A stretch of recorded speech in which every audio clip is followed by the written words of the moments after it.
Hi guys. So in this video in the previous video we have seen how to create a user model. So in this video we'll be seeing how to register the model into the database. So let's see how that's done. So you can see that we have imported the user model here. We haven't used that yet, but we'll be using that to register our model. So first thing we want to do is that we want to create a route in Express. So let's say let this be a post route, because we will be getting information from the client side. So that would be a post route. So let's say /register is our route. Okay, so and there's a callback, request and response. Yes, so now we have created a route called register, and this will be creating a new user object for us. So how to create a new user object is that we can make use of this user variable here to create our model or our collection. So first we'll be needing is that you can see here in our user model we have three properties there: email, password and name. So first you have to bring all of them in. So we can do const email, password and name is equals to requested body. This is just a conventional way of wrapping up things from your requested body. This makes things look some more nicer than it actually is. It is also okay if you do email is equals to request dot body dot email and password is equals to request dot body dot password. I mean everything is same. These both are same actually. So but this is more shorter and more nicer to see. So that's the point. So now that we have got our email, password and name, we can make use of this. So we can use this user variable now. We can create a new user actually by saying const new user is equals to, we have to create a new instance of that user model. So we can say new user, and we will be sending in an object which matches these properties. Okay, so first one is email. So email is the one above email here, and password is the same password, and name is also the same. So what we are doing here is that this email is the attribute which is in the user model, and this one is what we have got from our body. So these both are different things. So before that, first thing we'll be needing is that we have not installed any body parser kind of thing, because while getting body from the user, we need something to pass into, we need something to grab the body. So we normally Express doesn't do that for us, but there is an module in Express. I mean express.json is a class inside Express which we can use in our app to capture body. So now that we have done that, we have created a new user here. It is also okay if you do this. This may look nicer because in conventional JavaScript, if the attribute and the key and value are same, then you can just put the same values here. So now another thing we have to do is that we have to save the user so that it gets saved into the database. Now we have our user saved. So now the point is that there may be errors arising, so we don't know if errors won't arise or not, so we can try and catch that. I mean, this isn't needed to exactly create an route, but this handles our errors, so that's a good practice. So we just errored that, catch that error. So after saving this error, we can just return, if everything goes well, we can just return this JSON object with a message user created. Okay, and we can send our user. Actually user will be new user. So this is actually the simplest form of registration. So let's see if this is working or not. So let's go to the new tab and run the server.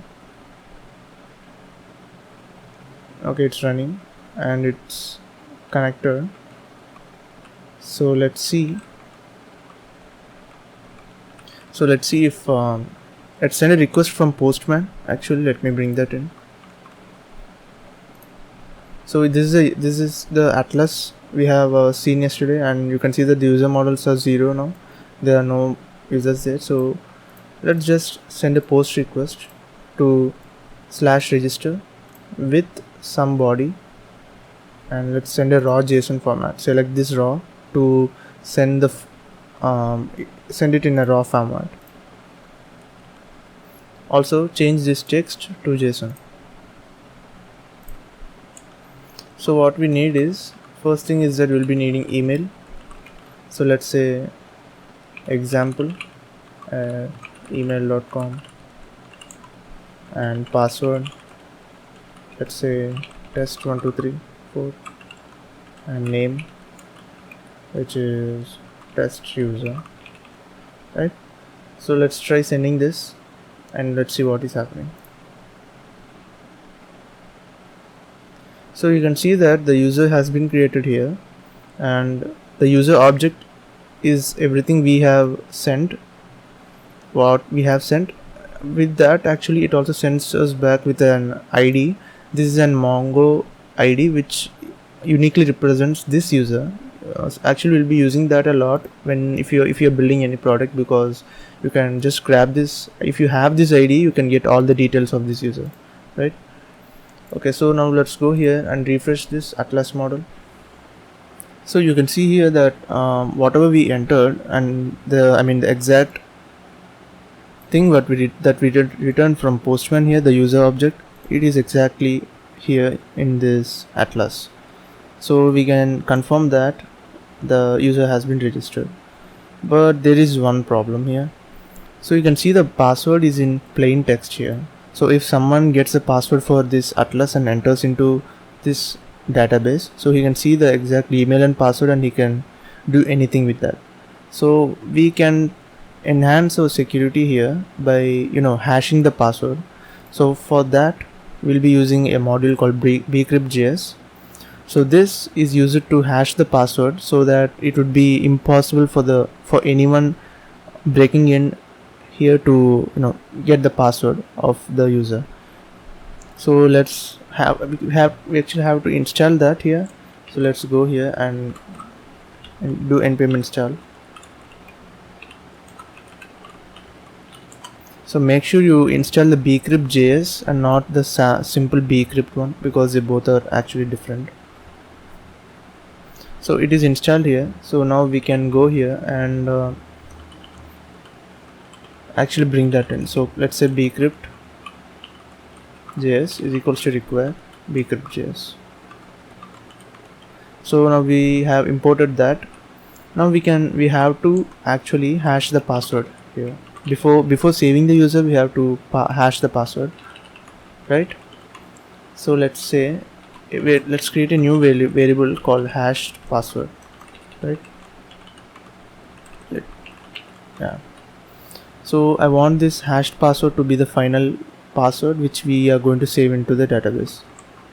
So if you see the documentation, you can actually know what it is actually doing. So here it is, to hash a password we can generate there are two steps actually. We have to generate the salt, that's the first thing, and next thing is we have to use this hash sync. So hash sync is nothing but it's it's synchronous. So we let's just copy that here and paste it here. Oops. Yeah. So let's just salt. Let's rename the variables that actually have imported. So instead of this would be the same. You can actually put any number you want here, and this hash sync would be the password the user has entered, right? So now we actually we don't want to store this in hash, but we want to store this in hashed password, right? So the two steps we are doing that is that we are creating a salt and we are hashing that into the password. Salt is nothing but the random a random mix of strings and numbers just to make things random, so that there is nothing fixed here, right? So instead of password here, we can send the hashed password. We have to actually say the password is the hashed password. So this, let's see if this is working or not. Let's clear the screen and say node index.js. Okay, so it's connected, and let's again send a request from Postman. This time let's send example 1 2 3, right? Okay, so now you can see that the password is a long string, which is the hashed password actually. So this makes sure that even if someone breaks in here and sees the password here, he will not be able to recognize what's the real password. So that's an enhancement in security, and that's a good practice actually. And we have another problem here is that even if the user is actually registered here, even if he send this again, he will be creating another user model with exact email which we have already created. So we don't want to do that. So we want to check if the user has been already created or not.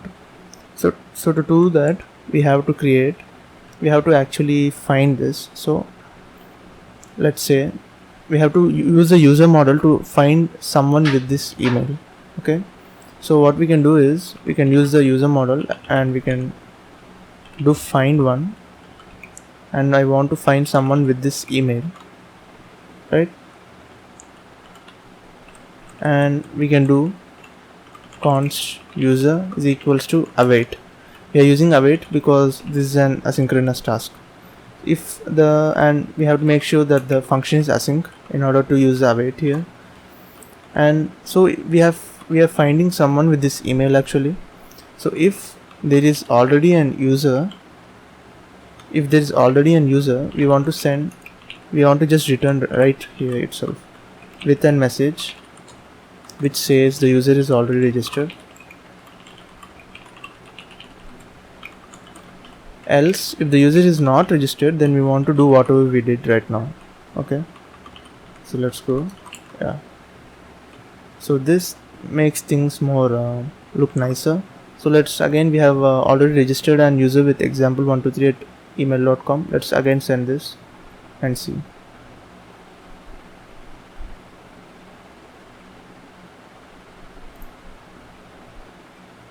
Okay, we actually haven't restarted our server.